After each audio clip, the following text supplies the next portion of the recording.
Assalamualaikum warahmatullahi wabarakatuh. Salam sejahtera bagi kita semua.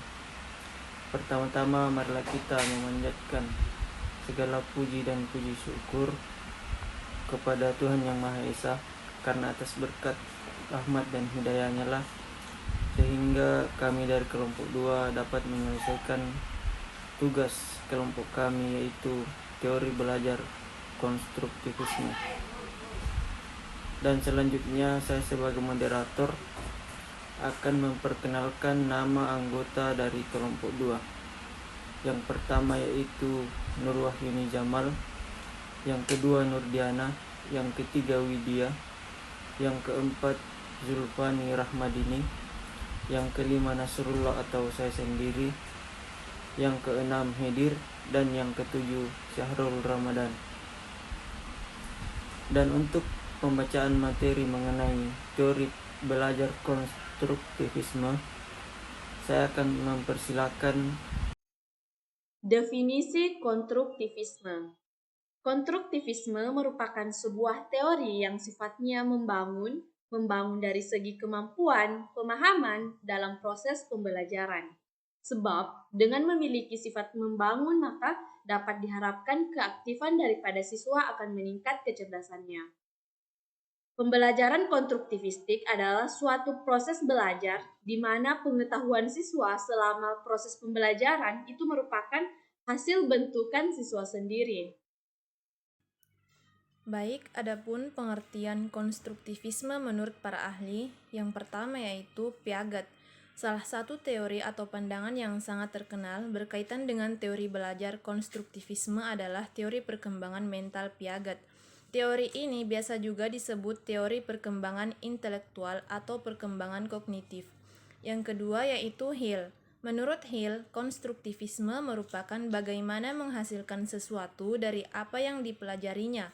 Dengan kata lain, bahwa bagaimana memadukan sebuah pembelajaran dengan melakukan atau mempraktikkan dalam kehidupannya, supaya berguna untuk kemaslahatan. Yang ketiga yaitu Szymanski. Szymanski mengatakan konstruktivisme adalah aktivitas yang aktif, di mana peserta didik membina sendiri pengetahuannya, mencari arti dari apa yang mereka pelajari, dan merupakan proses menyelesaikan konsep dan ide-ide baru dengan kerangka berpikir yang telah ada dimilikinya. Asumsi-asumsi konstruktivisme. Yang pertama, manusia merupakan siswa aktif yang mengembangkan pengetahuan bagi diri mereka sendiri. Kedua, guru sebaiknya tidak mengajarkan dalam artian menyampaikan pelajaran dengan cara tradisional kepada sejumlah siswa.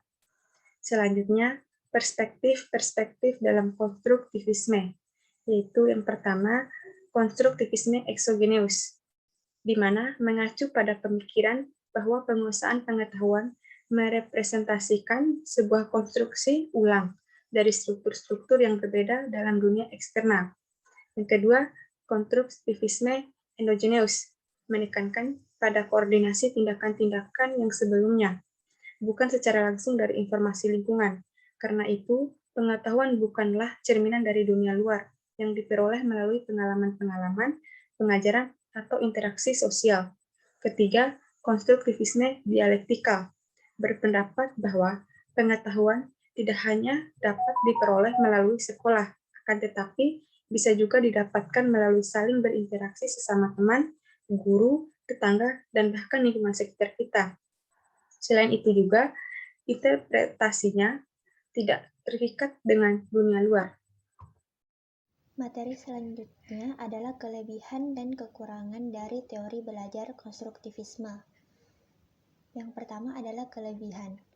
Di dalam teori belajar konstruktivisme, guru bukan satu-satunya sumber belajar. Yang kedua, siswa atau pembelajaran dapat menjadi lebih aktif dan dapat lebih kreatif. Yang ketiga, pembelajaran menjadi lebih bermakna. Yang keempat, pembelajaran memiliki kebebasan dalam belajar. Yang kelima, perbedaan individual di antara peserta didik dapat terukur dan tetap dapat dihargai. Dan yang keenam, di dalam teori ini guru berpikir tentang proses membina pengetahuan baru, sementara siswa berpikir untuk menyelesaikan masalah dan membuat keputusan. Kedua, kekurangan. Proses belajar konstruktivisme secara konseptual, peran siswa, peran guru, saran belajar, evaluasi. Pengaruh konstruktivistik terhadap proses belajar. Menurut kaum konstruktivis, belajar adalah suatu proses organik untuk menemukan sesuatu, lebih daripada suatu proses mekanik untuk mengumpulkan sesuatu. Belajar bukanlah suatu kegiatan mengumpulkan fakta, tetapi sesuatu perkembangan pemikiran yang berkembang dengan membuat kerangka pengertian yang berbeda. Mungkin itulah yang sempat kami sampaikan, kurang lebihnya mohon dimaafkan. Akhir kata, Assalamualaikum warahmatullahi wabarakatuh.